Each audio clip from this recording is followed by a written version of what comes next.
খুব খিদে পেয়েছে, অল্প খাবার দাও। দেখতে পাচ্ছিস না নখ পালিশ দিচ্ছি, তুই নিজে নিয়ে খা। ইস কি গরম, হাতটা পুড়ে গেল, এখন খাবো কি করে?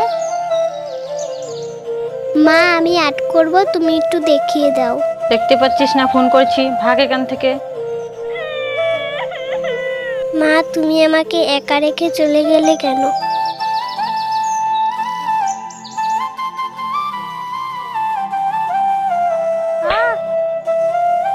কি ব্যাপার, মায়ের কি হলো? মা কি হয়েছে? পাটা মুসকে গেল। মা তুমি একটু দাঁড়াও, আমি ঘর থেকে আসতেছি। মা একটু শাড়িটা তুলো তো, আমি মলম লাগিয়ে দেই। মা আমি তোমার পায়ে মলম লাগিয়ে দিয়েছি, তোমার পায়ের ব্যথা এখনই কমে যাবে। টুকু, তুই আমার কত খেয়াল রাখিস, তোর সাথে আমি খারাপ ব্যবহার করি, তুই আমাকে ক্ষমা করে দিস।